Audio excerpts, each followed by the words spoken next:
संपूर्ण महाराष्ट्रामध्ये निवडणुका होत राहतात आणि निवडून आल्यानंतर विधानसभेवर प्रतिनिधी निवडून जात असतो। परंतु अमरावती जिल्ह्यातूनच नव्हे संपूर्ण महाराष्ट्रातून 288 आमदार निवडून जात असतात। परंतु संपूर्ण आम जनतेच्या माध्यमातून यांना मतदान केला जातोय आणि निवडून आल्यानंतर आम जनतेच्या समस्या कशा प्रकारे सोडवल्या गेल्या पाहिजे यासाठी संपूर्ण प्रयत्न केला जात असतात।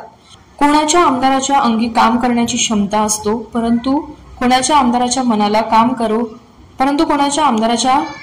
काम करा हो तरी कसं असा प्रश्न निर्माण केला जातोय।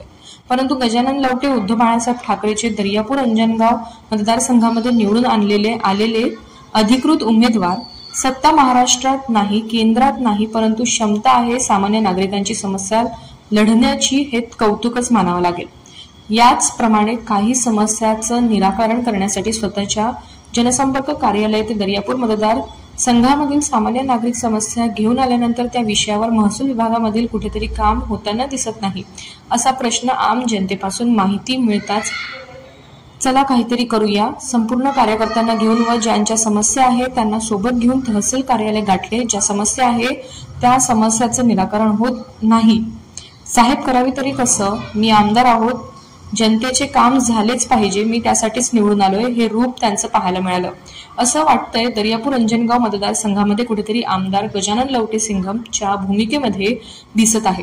सत्ता असो का नसो आमदाराच्या अंगी काम करण्याची क्षमता असली पाहिजे, हे सगळ्यात महत्वाचं कौतुक।